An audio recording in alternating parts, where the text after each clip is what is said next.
ladies and gentlemen, a warm welcome to the 6th Annual General Meeting of Smithson Investment Trust plc.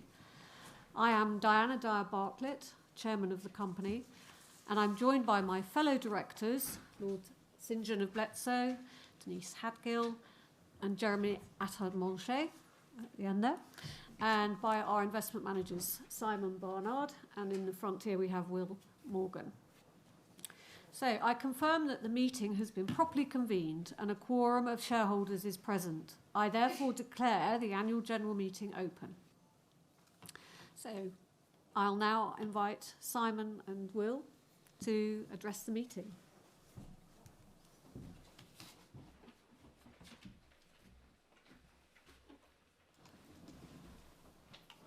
Hello everyone, thank you for coming.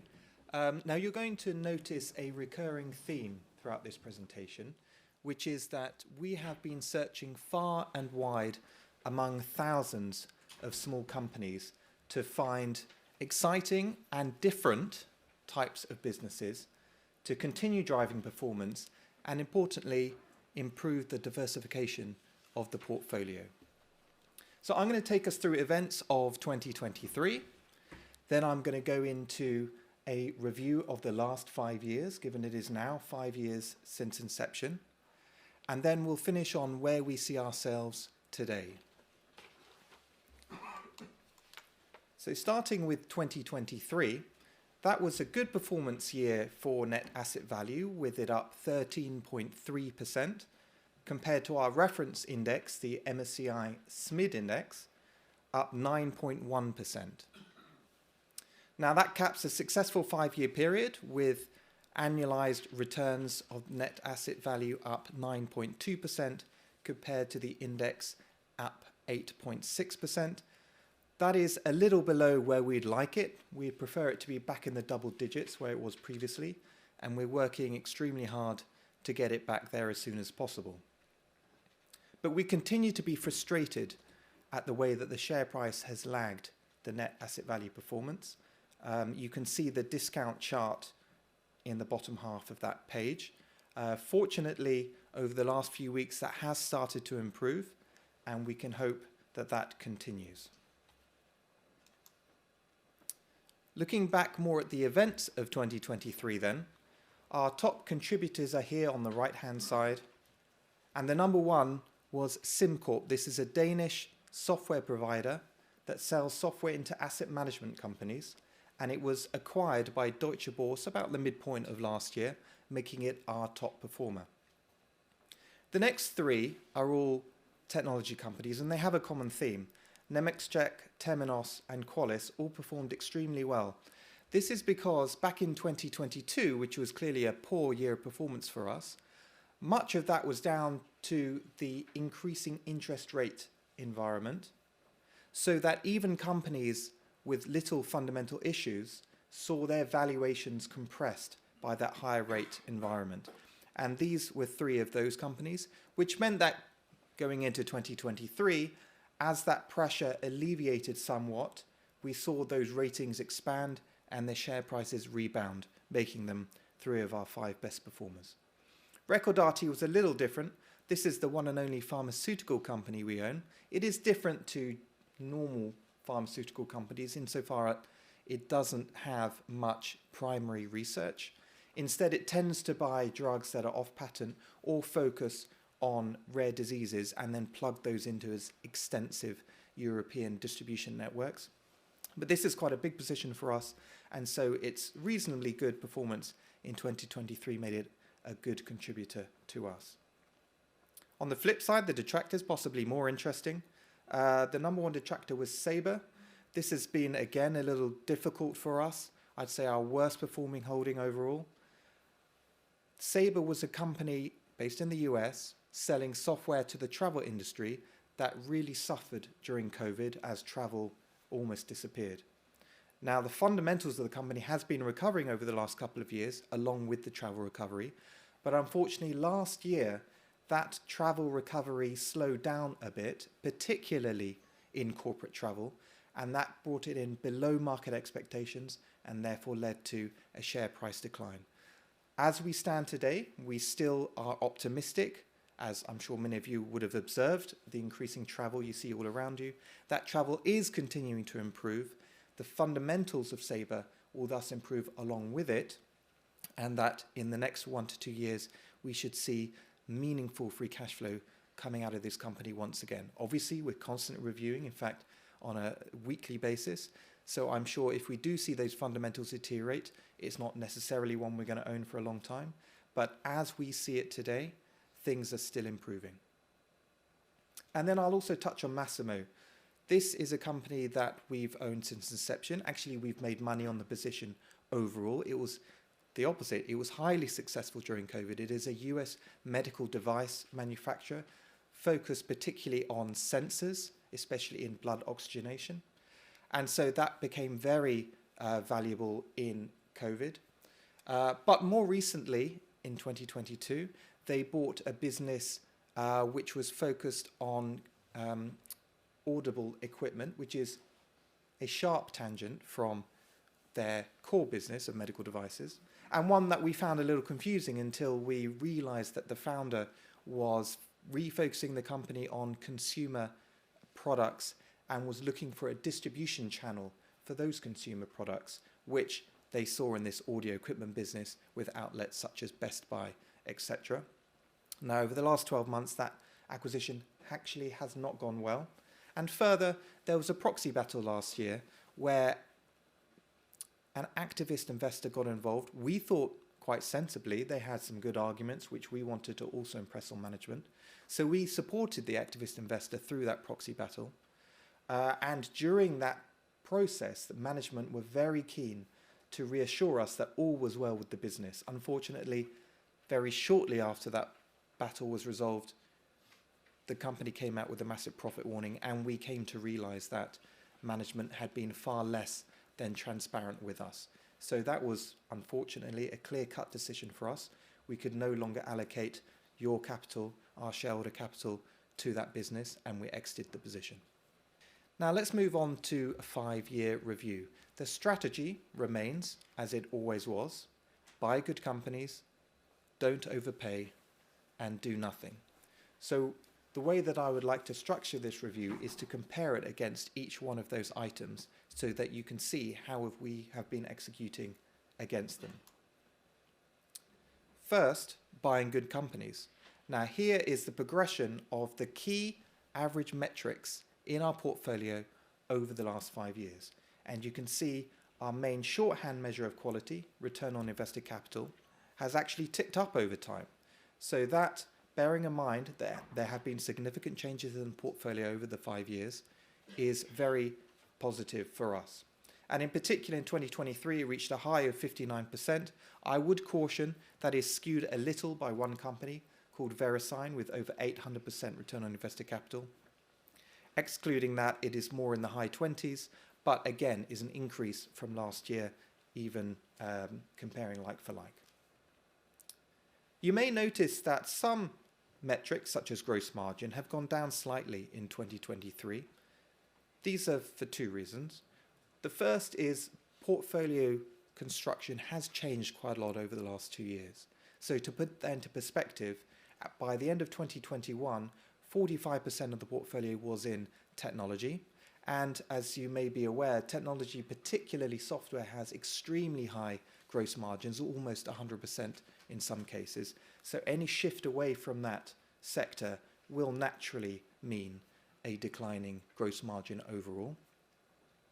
But also, these numbers are very backward looking, and this is a point that I'm going to come on to again in the valuation slide. But the way that we compile our numbers is by using printed numbers. We don't want to use any of our own forecasts. And so by December 2023, when we put those numbers together, the last full year printed numbers were from probably March, April time, referring to the year 2022 in the most cases. Therefore, this number is extremely backward looking. And we know that in 2022, it was the peak of inflation, which had some small effect on our company's margins. Actually, not that much, but some small effect, which added to that. So those two combinations meant that gross margins ticked down slightly in 2023, but ultimately, when you look at the comparison to our reference index, which we can have put on the column on the right, it is still vastly superior on every metric, particularly return on invested capital. And then the final point I'd make is on cash conversion, because this too matters for the next valuation slide, because we have seen quite wild swings in working capital over the last 3 years. First, we were in COVID, where our companies' supply chains were broken and they couldn't replenish inventory, so they're running down those inventories and converting them into cash, making their cash look very strong relative to earnings. Then you go into 2021, 2022, where supply chains were getting fixed, and many companies used that opportunity to replenish their inventories and actually overstocked as a safety precaution. And now into 23 and continuing into this year, you're observing that those inventories are being run back down to normal levels. So actually we see that the free cash flow growth in 2023 was quite high at 28%, which is far beyond what we'd normally expect, which is a low double digits, sort of a 12 to 14%. So more than double what we'd normally expect, and that's just an indication of those inventories getting back to more normal levels. So that is why cash conversion on this slide in 2023 appears lower than average, still around 100%, it's not bad, but we would expect our companies on average over time to actually be generating more than 100% of earnings in cash. And then on to the sector weighting. So this is where you will notice the big changes from what we've been doing, and I'm going to get into what we've been doing in a moment. But over the last 2 years, that information technology segment has gone from 45% down to 25%. Some of this is due to MSCI reclassification, but a lot of it is to do with the new and different businesses that we've been finding, primarily in industrials and consumers. So therefore, you've seen that industrials bucket go up from about 22% to 38%, and you've seen consumer and healthcare grow into about a third of the portfolio combined. So this now feels a lot more balanced, and particularly when you bear in mind that that industrial segment has a lot of vastly different businesses within it. We are very optimistic and confident with where the portfolio is today. You look at the geographical spread, also, I think, very reasonable. You've got the US at approaching 50%. That does sound like a lot, but whenever you look at any type of global index, including ours, the US is always by far the biggest country, and in our case is 60% of the entire index. The UK is a little elevated, but funnily enough, down from where it used to be in the low 20s. That's because we have sold a couple of stocks, Rightmove being one of them, but also because we've added elsewhere. So Italy is a country that has come up. So now moving on to valuation, here we can show you the valuation over the entire 5-year period. And again, it has been relatively consistent around the 3% level. It was higher in 2018 when we first launched. That was a market trough. And it was a higher rating in 2021 at 2% when things, frankly, were looking quite expensive. Today, it appears like it's not far off that at 2.4, but again, this number is misleading.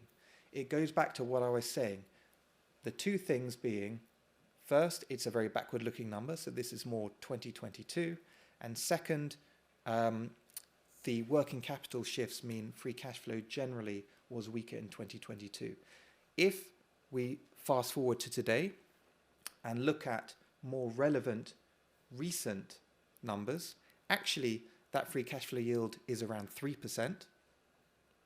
And if we look at a few of those companies with lower free cash flow in 2022 because of working capital, but also because of issues that they were having at the time, which are now resolved, it gets you back above 3. So funnily enough, bang in line with the average over history. So that is, again, another reason why we are optimistic with the current diversified portfolio at valuations that we're finding attractive. And anecdotally, we are discovering many options and ideas around us. So whereas we would go back to 2021, where the market was clearly expensive and we were struggling for new ideas, today it feels that there are ideas and opportunities all around us.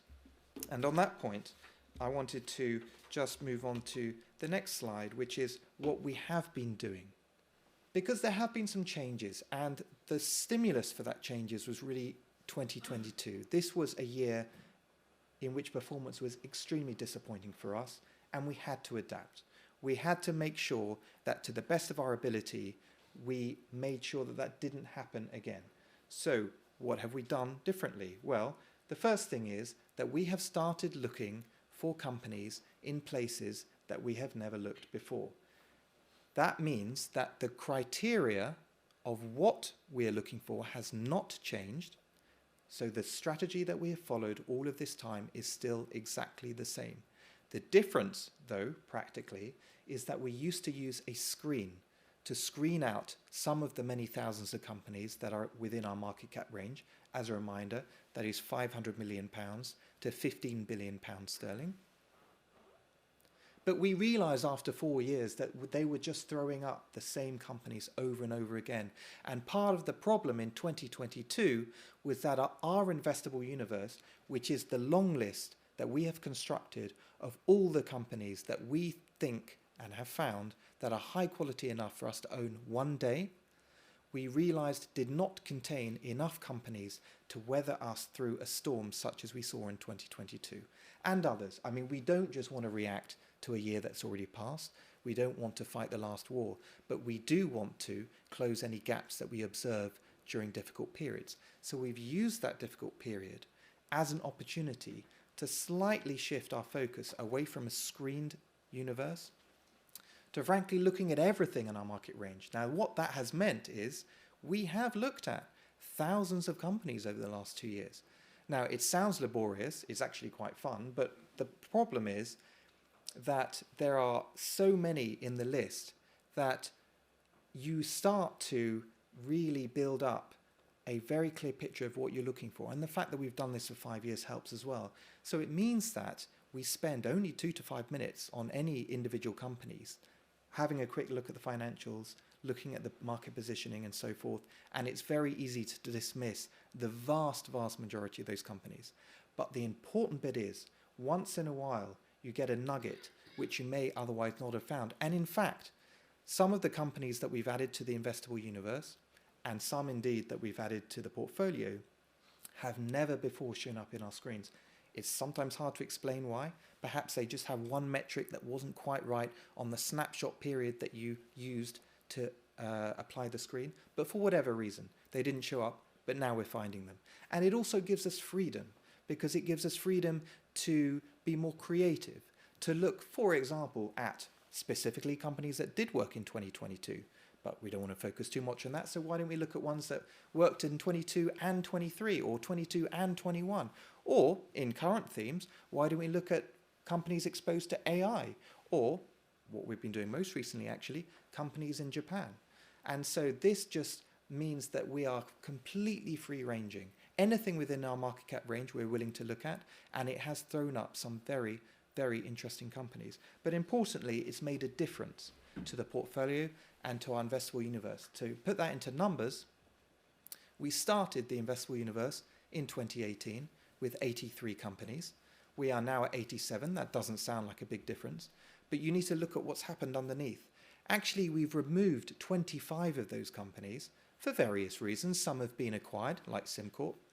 Others have simply, over the past 5 years, we realized not been good enough generally for us to own, so there's no point us covering them anymore. And others have fallen out of our market cap range. So there's a host of different reasons. But the important number is the companies that we've added, which are 29. Now, when I say that we've added 29 over 5 years, the thing to bear in mind is 20 of those have come in the last 2 years when we've adapted this process. So you can see that suddenly we are seeing a lot of different and new companies that we've never looked at before coming into scope. And then translating that into the portfolio and the performance that we're starting to see return to the portfolio, we basically wait, as we always have done, for the opportunity in terms of valuation to get a hold of these great businesses when we can. And we've given examples here on the right-hand side of market sell-offs. I mean, it's been only 5 years, but actually quite a volatile market period in that time. We've had COVID, we've had 2022 growth sell-off, and we've even had quite a volatile market last year too. But in each of those periods of market weakness and volatility, we've taken our opportunity to add companies from the IU and into the portfolio. Here is just a couple of examples. But when I talk about different companies, I think Oddity, which you can see in the bottom right there, is one perhaps that is most different to anything that we looked at before. And this is a company that is in the cosmetics industry, but it is very different because it designs and produces its own cosmetics based on data it collects from consumers. It then sells those products direct to consumers via the internet. So it has no brick and mortar presence. It therefore has high margins and, funnily enough, low return rates. And that's important because it is growing so quickly in a white space. It grew about 50% last year, probably going to grow 20 to 30% this year.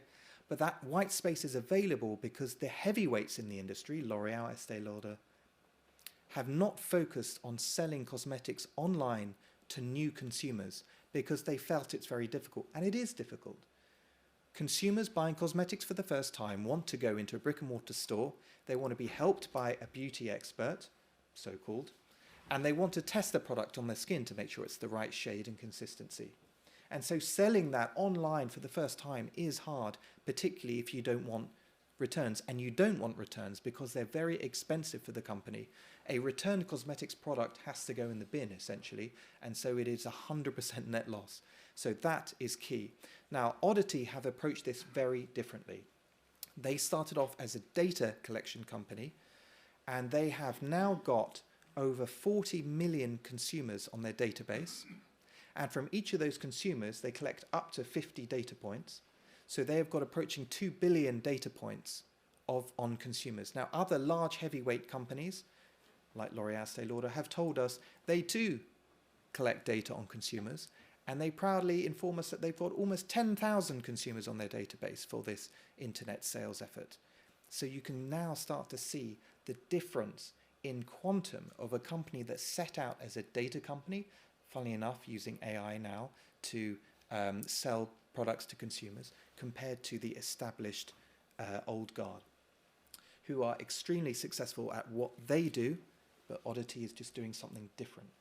And the way, therefore, that they can sell this cosmetics is they take that data, they take their AI algorithms, and they match it to what consumers are asking so that they achieve a 90% product match online without ever seeing the consumer.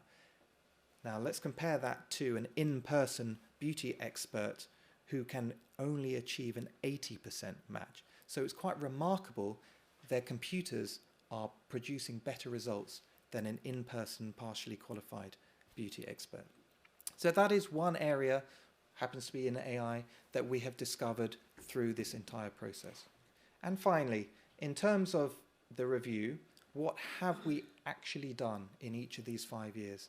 Now, I think the one thing that you will notice is that in the last 2 years, given this change in focus of ours, looking at different places, given the volatility that we've seen in the markets, we have bought and sold more companies in the last 2 years than we have the 4 years prior. And I think the important message here is, while we aim and want to do as little as possible, what we have discovered is in the small cap space, where the company share prices are more volatile, where management can shift the direction of the company, like Massimo, in much sharper or in different directions more quickly, you simply have to be a little bit more nimble than you would be with large cap companies. And so while our turnover initially was extremely low, below 10%, I don't think it's reasonable for us to expect that to remain below 10%. So I would guide to the fact that over the next few years, I think a more normal turnover level should be between the 10 and 30% that we've seen in the last couple of years, which, by the way, is still far lower than the average active manager of 60% plus. But, for example, if you were to compare us to, say, Fundsmith, which does have below 10% turnover figures. I don't think that is reasonable to expect from a smaller cap portfolio, as we have discovered over the last 5 years. But I think our portfolio now is all the better for it. And for example, there has been situations where we've had to move quite quickly. Rightmove is a good example of that. This is a company we were perfectly satisfied with over the last few years. It has an incredibly dominant position in the UK online housing portal. It's got 80% of consumer views to its website on the one hand, and it's got 100% of estate agent inventory on the other side. I mean, it is completely dominant. But what has changed is that its distant number 3 competitor on the market was bought at the end of last year by a much larger even than Rightmove, US company called CoStar, which is also in this market, but more in commercial real estate. And importantly, they have a very aggressive management team, which means that they, in a private meeting with us, have already told us that they are entering this market to become number 1. Now, that's quite a scary prospect. I don't know that they're going to be successful. Rightmove is so entrenched. But what I do know, after they told me that they believe this should be a 40% operating margin business, and we look at Rightmove's margins of 70%, and at the latest Investor Day, their management team making or reiterating that they will maintain that 70% going forward, I see a very great risk here of CoStar coming in the market, very well funded, throwing a lot of money into advertising and marketing, and willingly taking down the profitability in the market. And I can assure you that Rightmove shares are not priced for a 40% margin. So whether CoStar will become number 1, I think is somewhat irrelevant at this point. What is important is they're going to make a big noise in the market, and it's going to be very difficult for Rightmove to operate over the next 2 years. So for that reason, we sold, I think, within 10 days to 2 weeks of this announcement, after meeting CoStar, after listening to Rightmove's Investor Day. So it was a situation where we had to move quickly and be not at all cognizant of the turnover activity. But having said that, turnover costs have remained low, around the 3 basis point level. And then the last thing that we should mention is in terms of share buybacks. Part of the reason why the discount has been narrowing, that you might have observed in the last few weeks, is that buyback level has stepped up. I'm sure there will be questions on that. And so 12.4% has been the average discount to NAV that shares have been bought at. Now over 12% of company shares are held in treasury. And actually the rate of buyback has accelerated to almost 12% every 6 months, so over 20% a year. So that is now quite a significant level of share buyback. And I just want to leave you with our thoughts on where we see ourselves today. So as you have hopefully gathered, we are very excited about the portfolio and the types of companies that we have within it. We're excited about the valuations that we see and the opportunities that surround us. And that has all come about because of where we are in the current cycle for small and mid caps. So this is a chart of the MSCI World SMID Cap Index, our reference index, compared to the MSCI World Large Cap Index. As the line goes up, it means small and mid cap are outperforming. So they have outperformed generally over the last 25 years, but you will notice that in the last 2 years, coincidentally timed quite closely to when interest rates started increasing globally, you will notice that small and mid cap significantly underperformed. In fact, when you look at the blue bars below, this is the degree of drawdown, the fall from the last peak, and you can see that the levels reached in 2023 surpass those even in the Great Financial Crisis. So this, even in absolute terms, is a particularly low level of small caps versus large caps. And anecdotally, you can observe this. You know, all the Nvidias and the Magnificent Seven, we don't have any of that in small cap. And that has just been driving the large cap market well ahead of where small caps have been trading. But what this means, of course, is that valuations for small and mid cap is far below anything that we've seen, excluding COVID, for the last 25 years. So we're back to where we were about 20 years ago in terms of relative valuations of small cap versus large cap, which is why we are currently seeing so many opportunities. And then just to finish, the discount levels of the entire trust sector have also been affected by this, and you can see again the levels plumbed in 2023 surpassed that in the financial crisis. So this is starting to improve, has also helped our discount, and with a fair wind we hope that this will continue to be the case.